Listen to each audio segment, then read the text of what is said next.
Class ज़रा ध्यान देते। कल हमने जो है 4 पॉइंट्स के बारे में देखा था, इसमें हमने जाना था फेडरलिज्म के कुछ फीचर्स। आज हम आगे कंटिन्यू करते चलते हैं, ठीक है। थोड़ा सा बुक से भी हम रीड कर लेंगे, तो ज़रा ध्यान से देखें। नेक्स्ट जो हमारा पॉइंट कहता है वो ये है, कोर्ट्स हैव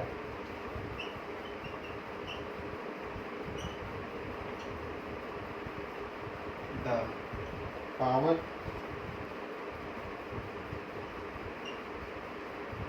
to interpret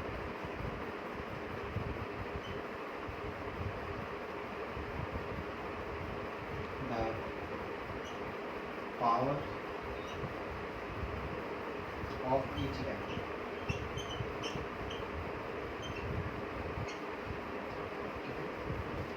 इस पे जरा हमें ध्यान दें। इसका मतलब ये है कि हमारे देश में जितने भी कोर्ट्स हैं, सुप्रीम कोर्ट, हाई कोर्ट और डिस्ट्रिक्ट एंड सेशन कोर्ट, इनके को पूरी पावर है कि किसी भी तरह की सरकार के बारे में पावर्स को इंटरप्रेट करना, मतलब एक्सप्लेन करना। इंटरप्रेट का मतलब होता है एक्सप्लेनेशन देना, ठीक है। अब ये सारी चीज़ कहाँ लिखी होंगी? ये सारी चीज़ हमारी लिखी होंगी कॉन्स्टिट्यूशन में, क्योंकि जो पावर्स लिखी रहती हैं वो कॉन्स्टिट्यूशन में लिखी रहती हैं।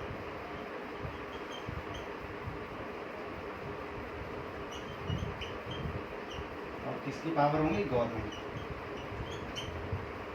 क्योंकि हम सब जानते हैं हमारी इसमें जो गवर्नमेंट डिवाइडेड होती है डिफरेंट लेवल्स पर, सेंट्रल गवर्नमेंट, स्टेट गवर्नमेंट और district and session local government. अगर हम ज़रा देखें 3 लेवल, अगर हम बात करते हैं सबसे पहले हमारी state, central government, state government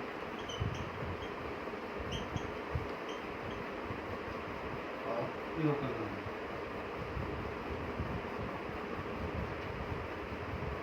जरा इसको ध्यान से समझिए। कॉन्स्टिट्यूशन में ये भी बताया गया है कि हमारी जो है 3 टाइप्स की गवर्नमेंट होती है, 3 लेवल्स पर काम करती है। अगर हम बात करें नेशनल लेवल पे जो है वो सेंट्रल गवर्नमेंट काम करती है, स्टेट लेवल पे स्टेट गवर्नमेंट काम करती है और लोकल लेवल पर लोकल गवर्नमेंट काम करती है। में भी लिखा हुआ है, courts have the power to interpret the constitution in the power of different levels of the government. यानी कि जितने भी हमारे लेवल्स बने हुए हैं, क्योंकि ये जो है नेशनल लेवल पे हमारी गवर्नमेंट होती है, नेशनल लेवल पे होती है, ये स्टेट लेवल पर गवर्नमेंट होती है और ये लोकल लेवल पर होती है। और इन सब की जो पावर्स है वो कोर्ट को ही एक ऐसा राइट दिया गया है जिसमें वो हर तरह की गवर्नमेंट्स की पावर को डिटेल में समझा सकता है, एक्सप्लेन कर सकता है, ठीक। The highest court act as an umpire if disputes arises between different levels. अच्छा, हाईएस्ट कोर्ट क्या है? Supreme court. जैसे हम सब जानते हैं हमारे देश में जो है सबसे हाई कोर्ट, जो ऊंचा सबसे हाई लेवल का जो कोर्ट माना जाता है उसको सुप्रीम कोर्ट कहते हैं।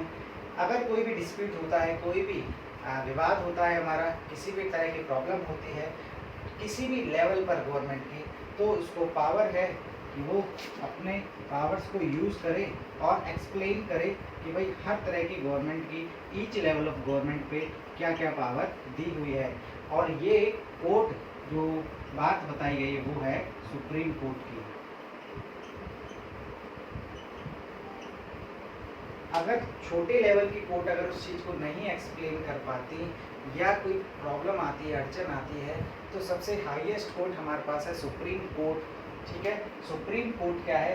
सेंट्रल गवर्नमेंट की पावर्स के बारे में बताएगा, सेंट्रल एज अ पब्लिक को, स्टेट गवर्नमेंट की पावर्स के बारे में बताएगा पब्लिक को, और लोकल गवर्नमेंट की पावर को बताएगा, ठीक है। अगर किसी भी इंसान को किसी भी पावर्स में कंफ्यूजन है, तो पावर्स का कंफ्यूजन दूर करने के लिए हमारे देश में कोर्ट्स बने हुए हैं, जो प्रॉपर लॉ लिखा हुआ है हमारे कॉन्स्टिट्यूशन में वो उसको चेंज करेगा, ठीक है। और एक्सप्लेन करने का काम भी हमारा कोर्ट्स का होता है। नेक्स्ट हमारा जो फीचर बात करता है, हमारा जो लास्ट फीचर है, इसमें क्या दिया हुआ है? An ideal federal system has 2 aspects. 2 तरह के एस्पेक्ट्स पर काम करता है, 2 तरह के नज़रिए पे काम करता है। कौन सा? सबसे पहला इसमें बता रखा है म्यूचुअल ट्रस्ट, यानी कि आपसी सहमति, आपसी विश्वास होगा लोगों के बीच में, अच्छा लोग होते हैं तो क्या कह सकते हैं कि नागरिक जो कह सकते हैं कि वहाँ से जो नेता चुनकर आते हैं वो प्रॉपर ट्रस्ट से काम करेंगे तो गवर्नमेंट अच्छे से काम करेगी। ठीक है, अगर गवर्नमेंट अच्छे से काम करेगी तो क्या है, हर तरह की गवर्नमेंट की जिम्मेदारी बनती है, हर तरह की कह सकते हैं लेवल ऑफ गवर्नमेंट की जिम्मेदारी बनती है कि प्रॉपर विश्वास के साथ काम करें। जब सभी लोग आपस में कोऑर्डिनेशन, कोऑपरेशन, विश्वास के साथ काम करेंगे तो हमारा फेडरलिज्म अच्छा चलेगा, यानी कि हमारा देश जो फेडरल कंट्री बोला जाता है वो अच्छे से काम कर पाएगा। और नेक्स्ट दे रखा है agreement to live together. Agreement to live together मतलब एक साथ रहने की कसमें वादे खाना, यानी कि जब सारे लोग मिलकर काम करते हैं, भाईचारे से काम करेंगे, तो एक साथ जब वो रहने के लिए एग्री हो जाती हैं तो हमारा जो है फेडरलिज्म अच्छे तरीके से काम करता है। यही हमारी खूबी आती है फेडरलिज्म की, फीचर्स आते हैं फेडरलिज्म। तो नेक्स्ट जो इसमें फीचर दिया हुआ है वो ये दिया हुआ है कि हर इसमें क्या होता है, दो एस्पेक्ट पर काम करता है। उन्हीं दो एस्पेक्ट को हम यहाँ पे समझने जाएंगे।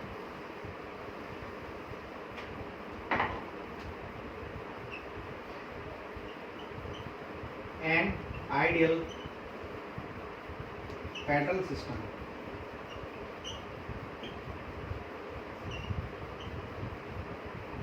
has two aspects, दो एस्पेक्ट्स पर काम करता है। इस एस्पेक्ट्स का मतलब हो सकता है दो तरह के नज़रिए होते हैं, दो तरह के अप्रोचेस पर ये काम करता है। और आइडियल का मतलब होता है एक अच्छा आदर्श,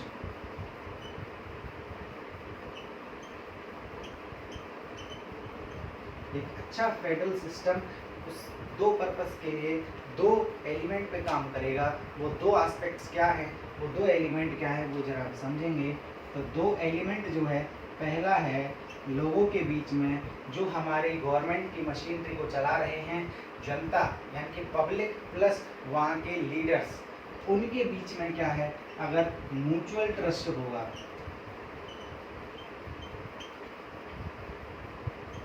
मतलब आपसी विश्वास, तो ये हमारा अच्छे से फेडरल सिस्टम काम कर पाएगा। सेकंड चीज़ जो बताई हुई है वो ये है एग्रीमेंट टू लिव टुगेदर।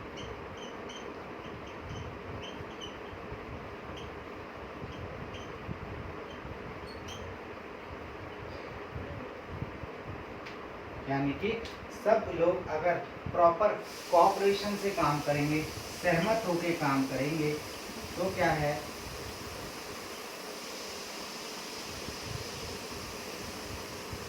हमारा फेडरल सिस्टम अच्छे से काम कर पाएगा। म्यूचुअल ट्रस्ट क्रिएट होता है वर्क से, डिसिप्लिन से। अगर वो काम जो है, भाई लोगों में म्यूचुअल ट्रस्ट कैसे क्रिएट होगा, हमें इसको क्रिएट करना है लोगों के बीच में। जब कह सकते हैं कि म्यूचुअल ट्रस्ट कैसे क्रिएट होगा, जब प्रॉपर डिसिप्लिन तरीके से प्रॉपर काम किया जाएगा तो लोगों को विश्वास होगा, हाँ भाई ये नेता अच्छे से काम करता है। और जब नेता अच्छे से काम करेगा तो जाहिर सी बात है लोगों के बीच में विश्वास बनेगा। और तो वही चीज़ इसमें दे रखी है आपसी विश्वास, तो इसमें म्यूचुअल ट्रस्ट बने रहना चाहिए, जिससे कि क्या है फेडरल सिस्टम अच्छे से काम करे। क्योंकि हमारे फेडरल सिस्टम को कौन गवर्न करता है, कौन रिप्रेजेंट करता है, हमारे देश के लीडर्स। और लीडर्स अगर अच्छे से काम करेंगे तो जाहिर सी बात है गवर्नमेंट काम करेगी, और गवर्नमेंट अच्छे से काम करेगी तो जाहिर सी बात है फेडरल सिस्टम अच्छे से काम करेगा।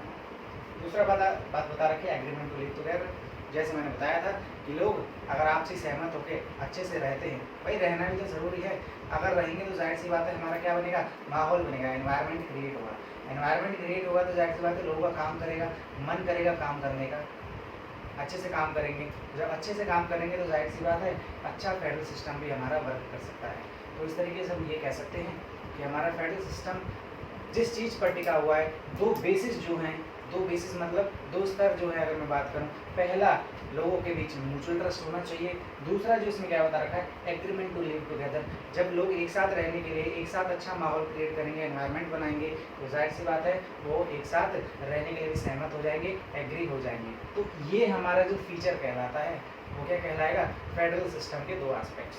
ठीक है, ये हमारा लास्ट है। एक थोड़ा सा इसको और रीड आउट कर लेते हैं, क्या दे रखा है, the federal system thus has dual objectives to safeguard। अब देखो क्या बात बता रहे हैं, safeguard and promote unity of country। देखो पहला तरीका है, अगर हमारे जो कॉन्स्टिट्यूशन में राइट्स वगैरह दे रखे हैं और कॉन्स्टिट्यूशन से हमें ये भी पता चलता है संविधान से कि लोगों को अपने फंडामेंटल राइट्स का पता होना चाहिए, मौलिक अधिकारों के बारे में जानकारी होनी चाहिए। मौलिक अधिकार यानी कि जो राइट्स जो होते हैं उनकी प्रोटेक्शन करते हैं, सेफ गार्ड करते हैं, ठीक है। सेफ गार्ड करेंगे तो जाहिर सी बात है लोगों में ट्रस्ट क्रिएट होगा, वो इसीलिए क्रिएट होगा क्योंकि इसमें बात जो बता रखी है, while at the same time accommodate regional diversity. देखो अलग अलग तरह के हमारे स्टेट्स डिवाइडेड हैं, हमारी कंट्री कह सकते हैं यूनियन स्टेट्स में आती है, सारे स्टेट्स को मिला के हमारा कंट्री बना हुआ है। तो उसकी बात ये भी बताई गई है कि हमारा सेफ गार्ड और प्रमोट करने का पर्पस क्या रहता है, लोगों के बीच में म्यूचुअल ट्रस्ट क्रिएट हो, जब उन्हें प्रॉपर राइट्स पता होंगे प्रॉपर तरीके से, और ये फेडरल सिस्टम उनको प्रोटेक्ट करने का काम करता है। कॉन्स्टिट्यूशन क्या है, व्हाट इज कॉन्स्टिट्यूशन क्या करता है, फेडरल सिस्टम क्या है, कॉन्स्टिट्यूशन का ही पार्ट है, क्योंकि हमें देश को किस सिस्टम से चलाना है और ये हमारा फेडरल सिस्टम है। और वो चीज़ कौन बताएगा, कॉन्स्टिट्यूशन बताएगा। कॉन्स्टिट्यूशन बताएगा तो जाहिर सी बात है हमें अपने राइट्स के बारे में पता होना चाहिए, और राइट्स के बारे में पता होगा तो जाहिर सी बात है वो हमें सेफ गार्ड करने की कोशिश करेगा, प्रोटेक्ट करने की कोशिश करेगा। इस तरीके से क्या है, लोगों के बीच में म्यूचुअल ट्रस्ट क्रिएट होगा, ठीक है। दूसरी बात जो बता रखी है क्या, crucial institutions and practice of federalism, government at the different levels should agree to same some rules of power sharing. अच्छा, गवर्नमेंट को एग्री होना पड़ता है, भाई गवर्नमेंट कौन चला रहा है, नेता मिलकर चला रहे हैं, लीडर्स मिलकर चला रहे हैं, वो कुछ बातों पे एग्री होना पड़ता है उन्हें। अगर 50% से ज़्यादा लोग एग्री हो जाते हैं तो जाहिर सी बात है वही बात फॉलो की जाती है। They should also trust that each would avoid by it's part of the agreement. अच्छा, उनके बारे में ये भी होता है, ये भी बात डिसाइड हो जाती है पहले से कि भाई जो लोग सहमत हैं, चलो ठीक है सहमत है कोई बात नहीं, कोई बात अगर हमें फॉलो करवानी है तो उसमें क्या होता है कि सारे लोगों से ये मान लिया जाता है कि ये हमारे देश के संविधान में जो भी हमारे आर्टिकल दिया हुआ है, लॉ दिया हुआ है, वो उसको प्रॉपर तरीके से फॉलो करेंगे जिस लॉ में ये बात बताई गई है। तो कहने का मतलब हर इंसान प्रॉपर रूल्स एंड रेगुलेशंस को फॉलो करते हुए काम करेगा तभी वो रह पाएंगे। तो काम करेगा मतलब, काम करने का मतलब ये भी है कि वो डिसिप्लिन तरीके से काम करेगा, और डिसिप्लिन तरीके से काम करेगा तो क्या एग्रीमेंट हो जाएगा, दोनों बीच में एग्री हो जाएंगे। चलो भाई हम सब रेडी हैं। यही हमारे दो एस्पेक्ट्स होते हैं, म्यूचुअल ट्रस्ट और agreement to live together. Agreement to live together हम ये भी कह सकते हैं कि जब सब लोग राज़ी हो जाएंगे किसी काम को करने से, तो राज़ी होंगे तो जाहिर सी बात है माहौल बनेगा, माहौल बनेगा तो डिसिप्लिन रहेगा, डिसिप्लिन रहेगा तो जाहिर सी बात है सभी लोग एग्री हो जाएंगे एक दूसरे के साथ रहने के लिए। और इसी तरीके से हमारा फेडरल सिस्टम वर्क करता है, इसी तरीके से हमारी गवर्नमेंट चलती है, ठीक है। तो ये सारी बात इसमें बताई हुई है। नेक्स्ट जो बात बताई हुई है क्या है, the exact balance of power between the central and state government varies from one federation to another. अच्छा, पावर का बैलेंस कहने का मतलब ये हुआ अलग अलग स्टेट्स है, कोई बड़ी स्टेट है कोई छोटी स्टेट्स है। अच्छा, बड़ी छोटी हम एरिया के हिसाब से नहीं, हम वहाँ से देखते हैं उस स्टेट में से कितने नेता निकल कर आ रहे हैं, ठीक है, वो कितने लीडर्स को गवर्न करती है वो स्टेट, उस हिसाब से हम छोटी बड़ी देखेंगे अपने पॉलिटिकल लेवल पर। तो अलग अलग फेडरेशन उसमें रहते हैं। This balance depend mainly on the historical context in the federation was formed। कहने का मतलब ये हुआ कि जिस पर्पस से फेडरेशन यानी कि ये ग्रुप फॉर्म किया गया था सरकार के लिए, कह सकते हैं पावर डिवाइड करी गई थी ईच लेवल पे, ये बात पता होनी चाहिए। There are two kinds of routes through which federations have been formed. अच्छा, लोग जो है ग्रुप बनाएंगे यानी कि अलग अलग कंट्रीज़ के नेता ग्रुप बनाएंगे तो दो तरह से बना सकते हैं। हम कह सकते हैं कि फेडरलिज्म के जो हैं फॉर्म्स हम पढ़ने जा रहे हैं, काइंड्स ऑफ फेडरलिज्म।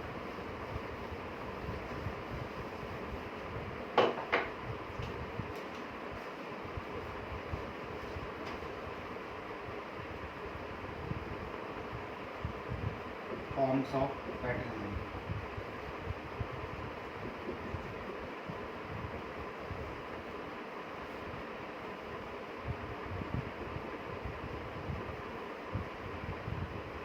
इसमें क्या आता है, पहली फॉर्म होती है कमिंग टुगेदर।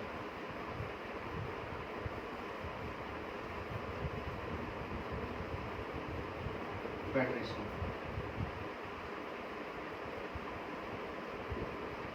सेकंड होती है होल्डिंग टुगेदर।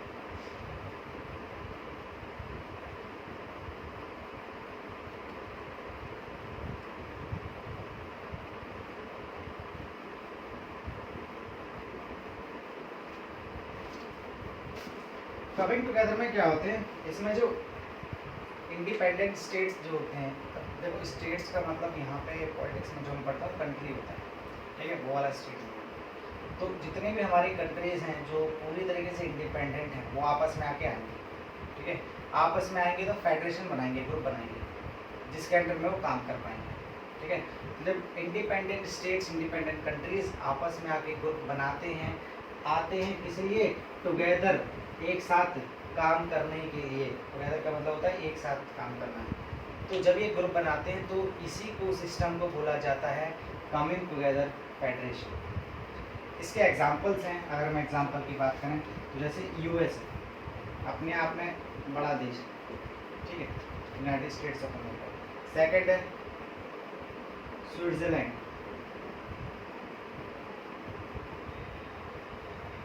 ठीक है। थर्ड जो है ऑस्ट्रेलिया,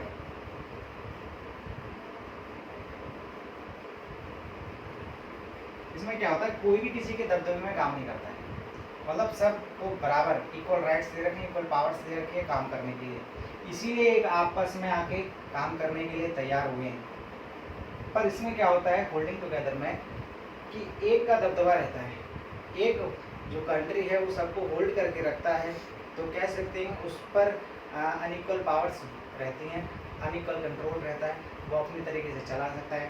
तो बड़ा जो इसमें होगा, एग्जाम्पल की बात करें तो पहला है इसमें इंडिया, दूसरा है स्पेन, बेल्जियम,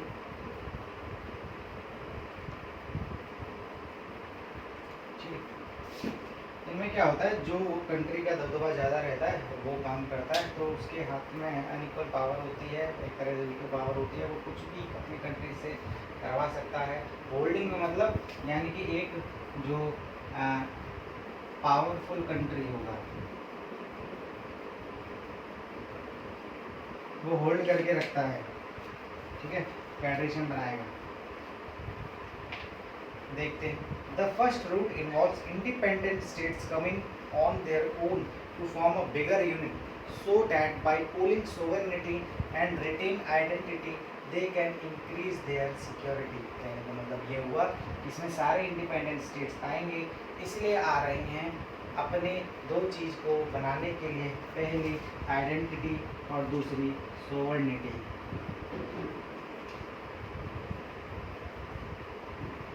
पहचान बनानी है,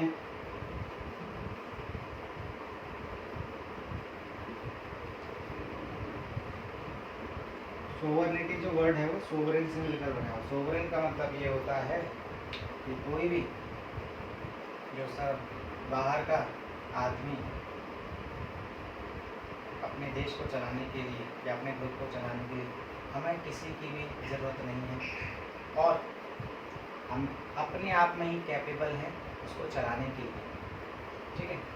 जैसे फॉर एग्जांपल मैं बात करूँ अपने इंडिया का, कोई भी बाहर की शक्ति, कोई भी बाहर की पावर जो है हमारे इंडिया को नहीं गवर्न कर सकती, हमारे इंडिया को नहीं कंट्रोल कर सकती। हमारा इंडिया खुद इतना कैपेबल है, इतना सक्षम है, इतना इसके अंदर कैपेसिटी है कि वो अपने आप को चला सकता है। तो ये क्या है, इन कंट्रीज़ के अंदर इतनी कैपेसिटी होती है, ये ग्रुप इसीलिए बनाते हैं कि खुद कैपेबल होते हैं फेडरेशन को चलाने के लिए, उस ग्रुप को चलाने के लिए। इन्हें बाहर की किसी भी कंट्री की ज़रूरत ही नहीं पड़ेगी, पर उसमें ज़रूरत पड़ती है क्योंकि जो वो होल्डिंग रहती है उसके एक बड़ा ना कोई बड़ा देश इसके ऊपर रहेगा जो अपना दबदबा कायम रखेगा, और उसमें क्या है, उस देश को पूरा राइट होता है किसी भी तरीके से चलाने का। अगर देखो यहाँ पे जब हमने कह दी कि सब इक्वल पावर मिली हुई, कमिंग टुगेदर में सबको इक्वल पावर मिलती है, तो यहाँ से क्या है, हमारी एक आइडेंटिटी जनरेट होती है कि भाई यहाँ पे जो सभी लोगों को बराबर का हक दिया हुआ है, बराबर की इक्वल पावर दी हुई है और बराबर तरीके से सब लोग काम कर रहे हैं इसमें, ठीक है। उसकी आइडेंटिटी अलग ही पहचान बनती है। अगर बात करें होल्डिंग की, होल्डिंग में क्या है, एक जो पावरफुल कंट्री होता है वो कुछ देशों पर अपना कंट्रोल करके रखता है और अपने हिसाब से उनको चलाता है, ठीक है।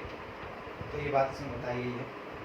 In first category of federation all constituent your states usually have equal power and are strong vis-a-vis by the federal government. ये फेडरल गवर्नमेंट बनाएंगे तो साइड सी बात है सबको इक्वल पावर दे रखी है, सबका इक्वल रिप्रेजेंटेशन दे रखा है, सबकी आइडेंटिटी मिलकर बनती है, सभी सोवरेनिटी वाले प्रिंसिपल पर काम करते हैं। तो कह सकते हैं ये सारे आए ही इसलिए हैं, सब बराबर तरीके से काम कर पाएँ, बराबर तरीके से अपनी फेडरेशन को चला पाएँ। ये इसलिए आते हैं कि भैया एक स्टेट की ज़रूरत पड़ेगी, हमें एक कंट्री की ज़रूरत पड़ेगी जिसमें 2-3 मिलकर देश जो है आपस में काम करेंगे, पर एक स्टेट ऐसा, एक कंट्री ऐसा होगा, पावरफुल कंट्री, जो बाकी बचे हुए कंट्रीज़ को चलाएगा। तो उसमें होल्डिंग टुगेदर में ये चीज़ आती है। The second route is where a large country decides to divide its power between constituent states and the national government. अच्छा, जैसे हमने बेल्जियम वाले केस में देखा था कि सारी पावर जो है सेंट्रल गवर्नमेंट के पास थी वहाँ की, तो उसमें कुछ ऐसी चीज़ करी गई जिससे क्या स्टेट गवर्नमेंट्स को भी पावर मिली।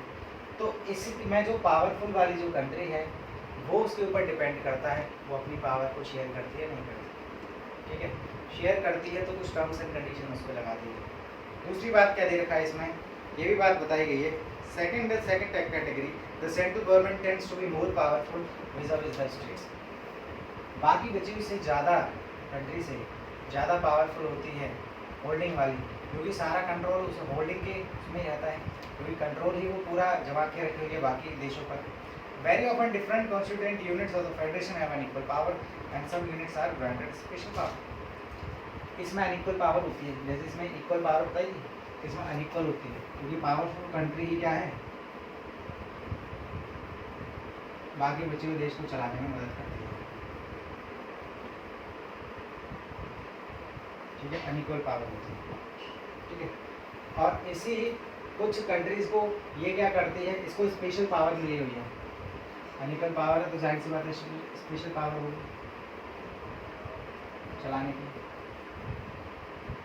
ठीक है,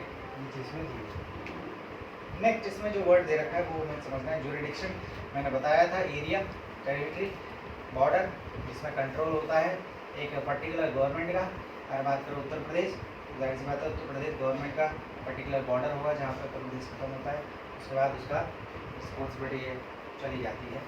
ठीक है, जिसमें दे रखी है the area over which someone has legal authority, the area में be defined in the terms of geographical boundaries और in terms of certain kind of subjects. मतलब ये हुआ उनके पास प्रॉपर लीगल पावर होती है अपने एरिया को डिफाइन करने की, अपने एरिया पे रिस्पॉन्सिबिलिटी लेने की, क्योंकि ये सारे एरियाज जो डिसाइडेड हैं वो हमारे आर्टिकल 1 में दे रखे हैं, क्योंकि हम सब जानते हैं हमारे 28 स्टेट्स और 8 टेरिटरीज हैं। ये सारी चीज़ हमारे कॉन्स्टिट्यूशन के आर्टिकल 1 में दिए हुए हैं, कैसे ये बनेंगे, कैसे फॉर्म होंगे। ठीक है, पार्ट 1 में, और इनका एरिया भी डिसाइड करके दे रखा है, और जब एरिया डिसाइड करके दे रखा है तो जाहिर सी बात है लीगल रिस्पॉन्सिबिलिटी बन जाती है उस स्टेट की कि अपने स्टेट से कैसे काम करना है। ठीक है, तो ये बात इसमें दी हुई है। अच्छा, इसमें एक और चीज़ दी हुई है, क्या देखते हैं, क्वेश्चन दिया हुआ, if federalism work only in big countries why did Belgium adopt it. अगर बड़े देशों में भी फेडरलिज्म काम करता है तो बेल्जियम ने क्यों अडॉप्ट किया। बेल्जियम ने इसलिए भी अडॉप्ट किया क्योंकि वहाँ पे जो स्टेट गवर्नमेंट थी वो पावर नहीं, सारी पावर जो थी एक सेंट्रल गवर्नमेंट के हाथ में थी जो वहाँ की कैपिटल से चल रही थी। तो अपने को पावर लेने के लिए बेल्जियम ने इस सिस्टम को अप्लाई किया, और हम सब जानते हैं फेडरलिज्म का मतलब ही क्या है, पावर का डिवाइड होना अलग अलग लेवल पर गवर्नमेंट्स का। सर हम ये कह सकते हैं to accommodate regional diversity, Belgium ने इसलिए बिल्कुल रीजनल डाइवर्सिटी, मतलब रीजनल डाइवर्सिटी का मतलब यही हुआ कि पावर चाहिए ना, अलग अलग रीजन्स बने हुए थे, प्रोविंशियल गवर्नमेंट बनी हुई थी वहाँ की, उनको काम करने के लिए पावर तो चाहिए भाई। जब एक इंसान के हाथ में कंट्रोल होगा तो कैसे वो अपने पूरे देश को चला पाएगा, अलग अलग तरह की स्टेट गवर्नमेंट्स को चला पाएगा। तो वहाँ की स्टेट गवर्नमेंट्स ने आवाज़ उठाई और अपनी पावर शेयरिंग करवाई सेंट्रल गवर्नमेंट से। ये बात इसमें दी हुई है।